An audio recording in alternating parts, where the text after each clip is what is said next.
Hello all, welcome to SMS channel. Hi అండి అందరికీ. మనందరికీ మార్కెట్లో అవైలబుల్గా అలాగే ఈ సీజనల్ ఫ్రూట్ లాగా ఈ సీజన్లో మరీ ఎక్కువగా కనిపించే ఫ్రూట్ ఏదైనా ఉంది అంటే జామకాయ కదా. మరి ఈ జామకాయతో మనం ఇంట్లో ఎంతో టేస్టీగా పచ్చడిని ఎలా ప్రిపేర్ చేసుకోవచ్చో నేను ఈ రెసిపీలో మీకు చూపిస్తాను.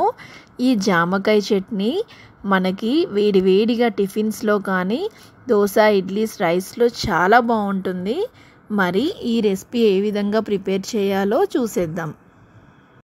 ముందుగా స్టవ్ ఆన్ చేసుకొని ఒక కడాయిలో ఒక 3 టేబుల్ స్పూన్స్ వరకు ఆయిల్ని తీసుకోవాలి.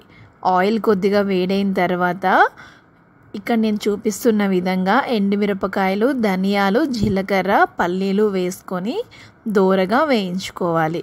మనకి ఇవన్నీ దోరగా వేగితే టేస్ట్ చాలా బాగుంటుంది. దీంట్లోనే కొద్దిగా కరివేపాకుని కూడా వేసేసుకొని అన్నీ మంచి కలర్లోకి వచ్చేలాగా ఫ్రై చేసుకోవాలి. ఇక్కడ నేను చూపిస్తున్నాను కదా, ఈ విధంగా ఫ్రై అవుతే చాలు. ఇప్పుడు వీటన్నింటినీ మిక్సీ జార్లోకి తీసేసుకొని చల్లారనివ్వాలి. ఇప్పుడు అదే కడాయిలో కట్ చేసుకొని పక్కన పెట్టుకున్న పచ్చిమిరపకాయలు అలాగే వెల్లుల్లి రెబ్బలు వేసేసుకోవాలి. దాంట్లోనే కొద్దిగా కొత్తిమీరని కూడా వేసేసుకొని ఒకసారి బాగా ఫ్రై చేసుకోవాలి. మనకి కొత్తిమీర పచ్చివాసన రాకూడదు, పచ్చివాసన లేకుండా ఫ్రై చేసుకోవాలి. ఇలా కొత్తిమీర అంతా దగ్గర పడిన తర్వాత దాంట్లోనే రుచికి తగినంత ఉప్పుని అలాగే కొద్దిగా చింతపండుని వేసుకొని ఒకసారి కలుపుకోవాలి. ఇప్పుడు ఒకసారి అన్నింటినీ బాగా కలుపుకొని మనం ముందుగా కట్ చేసుకొని పక్కన పెట్టుకున్నాం కదా, ఆ జామకాయ ముక్కల్ని కూడా వేసేసుకొని ఒకసారి నీట్గా కలుపుకోవాలి.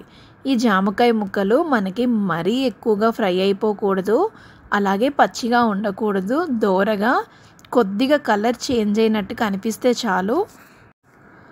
ఇలా మొత్తం అన్నింటినీ బాగా ఫ్రై చేసుకోవాలి. ఇలా ఫ్రై అయిన తర్వాత ఒక బౌల్లోకి తీసేసుకొని అదే కడాయిలోని టమాటో ముక్కల్ని కూడా వేసుకొని ఒకసారి బాగా ఫ్రై చేసుకోవాలి.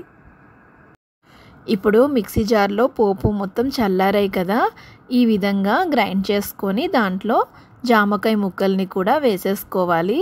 జామకాయలు కూడా కచ్చాబచ్చాగా గ్రైండ్ చేసుకొని దాంట్లోనే టమాటో ముక్కల్ని కూడా వేసేసుకోవాలి.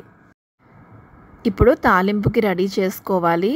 ఒక కడాయిలో కొద్దిగా ఆయిల్ని తీసుకొని ఆవాలు, జీలకర్ర, కరివేపాకు, ఎండుమిరపకాయలు, వెల్లుల్లి రెబ్బలు వేసుకొని దోరగా బాగా ఫ్రై చేసుకోవాలి.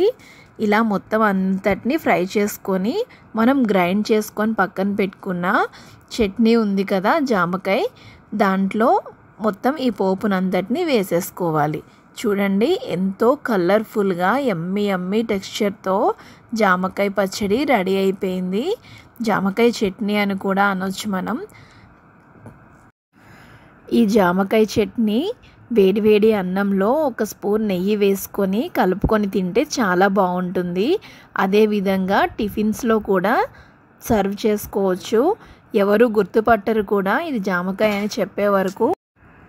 చూశారు కదా, మరి మీకు కూడా ఈ రెసిపీ నచ్చితే తప్పకుండా ట్రై చేయండి. అలాగే టేస్ట్ ఎలా ఉందో నాకు కామెంట్ సెక్షన్లో తెలియచేయండి. అండ్ ఈ వీడియో కనుక మీకు నచ్చితే please do like, share and subscribe. Thank you for watching. Bye bye.